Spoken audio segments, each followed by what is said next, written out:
जैसे आपने थोड़ा सियासत में कदम रखा तो आप थोड़ा सा मोहतात हो गए, बहुत सी जगहों पे जाने से जो है वो गुरेज करने लगे, सोच सोच के आगे बढ़ने लगे, बात करने से पहले बहुत सोचना पड़ा। क्या ऐसा है? अच्छा, आपका सवाल बड़ा इंपॉर्टेंट है। कभी मेरे से किसी ने ये किया नहीं पहले, ये इसका आपको मैं कॉम्प्लीमेंट दे दूं। लेकिन अजीब बात यह है कि मेरा तो सियासत में आने से पहले ही लोगों ने मुझे कंट्रोवर्शियल बना दिया था। राइट फ्रॉम द बिल्लो दे घर, मतलब उसमें कोई ऐसी बात नहीं थी किन्ने किन्ने जाना है बिल्लो दे घर, भाई बारात लेके जा रहा है तो वो कहते हैं जी कि ये बिल्लो को ठीक नहीं है। मैंने कहा भाई वो शादी करने जा रहा है, वो कह रहा है कि डोली विच पा के तेनू घर लेके आवांगा, थोड़ी जा रहा है, शादी के लिए जा रहा है यार। जरूरी ये सारे लड़के बैठे हुए तैयार शादी करने के लिए, सेरे गाने बन के ते शहर होते जावांगा मैं, नाले 400-500 गवाह भी लेके जावांगा। हालांकि शरीयत में सिर्फ 2 गवाहों की जरूरत है। तो मैं तो इतना मुहतात तरीके से खेला हूँ, फिर भी उन्होंने कहा नहीं बिल्लो दे घर नहीं छोड़ना, नहीं ना सानू पता है बिल्लो कौन है। पता नहीं लोगों ने क्या सोचा।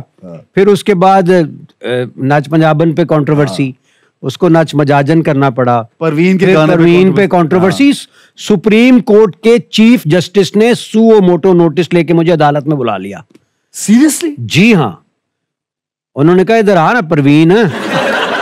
मैंने उनको जाके डॉक्टर खालिद रांझा साहब को मैं लेके गया। मैंने कहा, वो मेरे वकील थे, उन्होंने कहा सर मेहरबानी, उसने कहा ना मेहरबानी करें, ये इसको लाइट ना लें, आप वकालतनामा लाएं। उन्होंने कहा वकालतनामा तो नहीं लाया, वकालतनामा लेके आए। डॉक्टर साहब कहते हैं यार ये तो काम सीरियस लग रहा है बरार, कितनी परवीनें हैं यूथ पार्लियामेंट में। मैंने कहा जी यूथ पार्लियामेंट में लाखों बच्चे हैं, चेक कर लेते हैं। कहते सारियां परवीनें से ना और एफिडेविट लेके आओ कि हमें कोई इतराज नहीं है इस गाने पे। हमने एफिडेविट ला दिए ढेर सारे, और केस को मजीद मजबूत करने के लिए ना सेनेटर कुलसूम परवीन का भी एफिडेविट ले आए। जज साहब ने उठा, कहता है तो बुढ़िया बुढ़िया परवीना ने सारी। अच्छा, सरकारी वकील की कोशिश थी कि कम से कम सजाए मौत होनी चाहिए। वो इस तरीके से बात कर रहा, सर इसको आदत है, सर बिल्लो दे घर। अच्छा मैं उसको देखूं या अल्लाह मैं कितने फंस गया। सर नच पंजाबन वही है ये। अच्छा अब चूंकि जज चेंज हो चुके थे अगली पेशी पे, भगवान दास साहब जो थे वो इंडिया गए हुए थे, तो दूसरे जज साहब थे। वो जज साहब भी ना अंदर अंदर मुस्कुरा रहे हल्का हल्का, सर ये वही है, सर ये देखना परवीन तू बड़ी नमकीन। अच्छा मुझे लगता है जज साहब मेरे फैन थे और कहीं सुनते भी रहे होंगे मेरे गाने। वो साथ साथ कह रहे हैं कि यार देखे, लेकिन उसने देखो कितने अच्छे अच्छे काम किए हैं यार। हॉस्पिटल कौन बना सकता है यार, पहला आर्टिस्ट है जिसने अस्पताल बना सर हॉस्पिटल को छोड़े ना, सर तू बड़ी नमकीन, उत्तों तू मस्कीन, विचों तू शौकीन।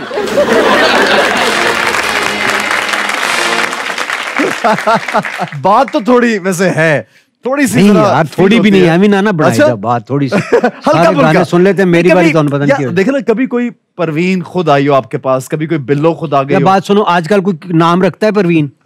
है किसी का नाम परवीन? वो परवीना मर गई है जानने वाली किसी की परवीन? पुराना नाम है, कोई नहीं किसी का नाम हो, कोई होएगी भी उन्हें तां भी नहीं मनना। बोलना नहीं है। नहीं मैं बात कर रहा हूँ, ये नाम बड़े पुराने जमाने का है। कोई ऐसे ही फ्रैंक होने के लिए फैन आ गई कि मेरा नाम ये आपने मेरे ऊपर कोई नहीं है, नहीं मिली आज तक। नहीं, परवीन नाम ही कोई नहीं रखता। ये जावेद चौधरी ने शरारत की, उसने कॉलम लिख दिया और उसमें चीफ जस्टिस से कहा कि सुओ मोटो नोटिस लेके इसको बुलाएं अदालत में, तो उन्होंने फिर अदालत में बुला लिया। खैर जब मुझे बाइज्जत बरी कर दिया गया तो मैं जा रहा था, तो सरकारी वकील को मेरे पे पता नहीं क्या तब थी, कहता आज आप जा रहे हैं छूट के, आज अगर जज चेंज ना होते, भगवान दास होता ना इधर, मैं देखता आप कैसे बरी होके जाते हैं। मैं कहा बस फिर अल्लाह ने भगवान से बचा लिया ना मैंने।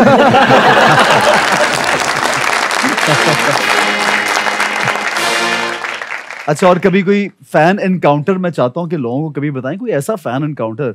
I mean you've had so many crazy fans and so many concerts that you've done worldwide, और कोई क्रेजी एनकाउंटर हुआ जो कि आप खुद भी हैरान हो कि यार ये मतलब क्या हो गया आज मेरे साथ। वो पहली बार मेरा जब कॉन्सर्ट हुआ, जब मुझे वाकई में फील हुआ कि यार स्टारडम भी कोई चीज़ होती है ना, तो मैनचेस्टर में था, और मैनचेस्टर में मैं भी यंग ही था उस वक्त, जाहिर है, तो यंग लड़कियां लड़के, तो वो सब इस तरह का माहौल था एक्स्ट्रॉर्डनरी। तो मेरा म्यूजिक बजा और मैं जैसे ही स्टेज पे वॉक करके आया तो मेरी शक्ल अजीब सी होगी, बिकॉज लोगों ने ऐसा रिस्पांस दिया। और वो रिस्पांस क्या था, मतलब girls were crying with tears. तो मेरे लिए वो, और मैंने कहा इसको पता नहीं कुछ हुआ है, ऐसा क्या हुआ है। तो मैंने ऐसा रिस्पांस पहले जिंदगी में नहीं देखा था। इतना ओवरवेलमिंग एक्सपीरियंस आपको देख के। और इससे बाद में आपको एक बड़ा बुरे रिस्पांस वाला भी ना आपको वाकया सुनाऊंगा। वो भी आप दोनों होने चाहिए ना, ताकि बैलेंस हो जाए। अब ये तो कमाल रिस्पांस था, और they just wanted to touch my feet के किसी तरह से स्टेज के पास खड़ी थी ना। तो और जिस तरह वो एक्स्ट्रा, मैं बता नहीं सकता कि जिस तरह की वाइब्स आ रही थी। ये मेरा सबसे बड़ा कॉन्सर्ट था। जो सबसे पहला था ना, वो वैंकूवर में था। अच्छा। ठंड भी बड़ी होती है उस वक्त, में नया नया समझ लो कि हिट हुआ था। तो वहां पे लोगों ने पता नहीं गाना भी सुना हुआ था या नहीं सुना था, सोशल मीडिया होता नहीं था। वैंकूवर के शो में बहुत कम लोग आए। अब मैं कर्टन्स के पीछे से देख रहा हूँ, यार लोग नहीं आए, इतने कम लोग आए हैं। ऊपर से ठंड, मैं नीचे जाके रिटायरिंग रूम में बैठ गया। तो मेरा गिटारिस्ट था, उनको कोई परवाह नहीं आती लोग आए नहीं आए। वो बैठ के ना, वो हर वक्त खाता रहता था, बर्गर खा रहा था, उसके पास गिटार वो अपनी बजा रही होगा। अच्छा। मैंने कहा बलोरी यार तू इधर नीचे बड़े मजे से बैठा हुआ है। कहता हाँ चोई सब की होया है। मैं कहा यार वो लोग नहीं आए। कहता कमाल है, तो की पता है। मैं कहा क्या मतलब। कहता बाहर कोई बंदा इकट्ठा होया। मैं कहा वाकई। कहता बाहर जाके देखो तो सही। मैं कहा किस तरह सही दस। कहता कोई बंदा इकट्ठा होया। मैं कहा सही दस ना। कहता बाहर ठंडे च एक बंदा इकट्ठा होया।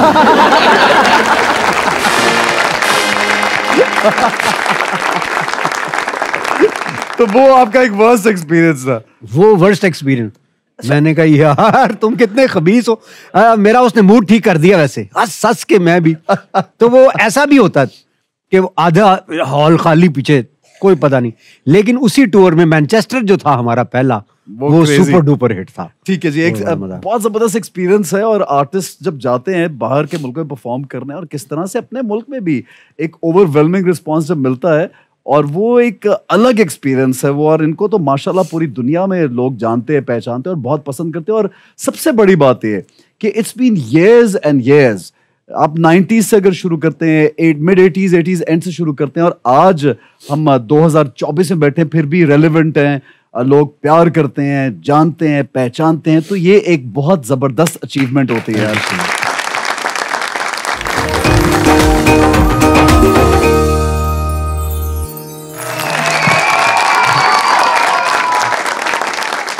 इब्रार भाई शायरी भी करते हैं आप लिखते भी अपने गाने?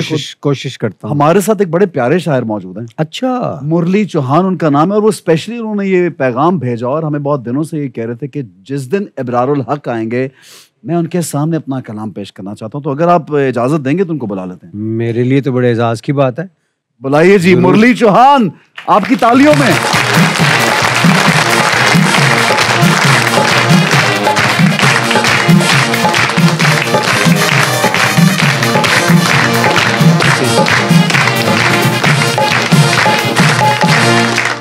ईद के हवाले से एक कथा फिरोज। करे जब ईद की शॉपिंग तो बेपरवाह निकले है। करे जब ईद की शॉपिंग तो बेपरवाह निकले है। उड़ाने को मेरी तनख्वाह अन्य वाह निकले है।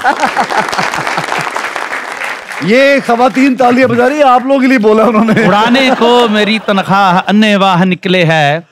प्लाजे सा बदन लेकर मेरी बाइक पे जब बैठे।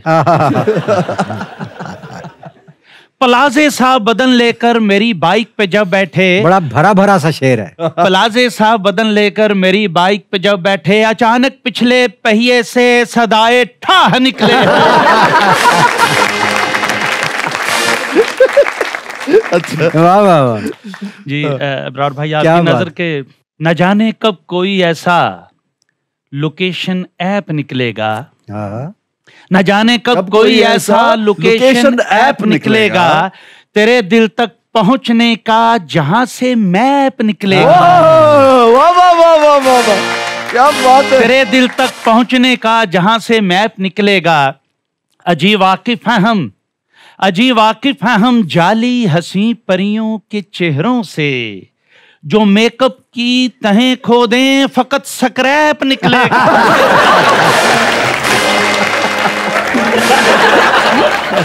और ये हालात हाजरा देखिए, जैसे जैसे महंगे होते हैं बिजली पेट्रोल वगैरह, जैसे जैसे महंगे होते हैं बिजली पेट्रोल वगैरह, वैसे वैसे मेरे दिल को पड़ते हैं फिर हौल वगैरह, वैसे वैसे मेरे दिल को पड़ते हैं फिर हौल वगैरह।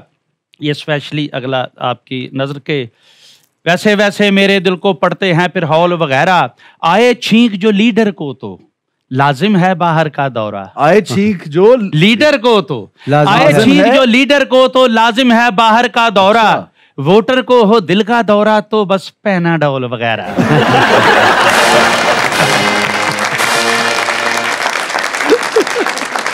तो बस पैनाडोल वगैरह। और ये एक पंजाबी, देखिए कुछ स्टूडेंट यूनिवर्सिटी में पढ़ने के लिए जाते हैं और कुछ स्टूडेंट ऐसे होते हैं जो सिर्फ पढ़ने के लिए जाते हैं। जो सिर्फ पढ़ने के लिए जाते हैं, उनके जज्बात की तर्जुमानी पंजाबी में कदा देखिए। वो क्या कह रहा है कि यूनिवर्सिटी विच भी आके पढ़िया ना जे इश्क दा कैदा, यूनिवर्सिटी विच भी आके पढ़िया ना जे इश्क दा कैदा, फायदा की पैदा की पैदा। यूनिवर्सिटी विच भी आके पढ़िया ना जे इश्क दा कैदा, फायदा होवे को एजुकेशन पर ओ कुड़ियां मुंडे बहन अलहदा, फायदा की पैदा की पैदा। इश्क दी खातर चिल्ले कट्टे कईयां तो तावीज कराए फिर भी, इश्क दी खातिर चिल्ले कट्टे कईयां तो तावीज कराए फिर भी, ओ पिंकी वेख के नक चढ़ावे भाईयन भाईयन कवे ज़बैदा, फायदा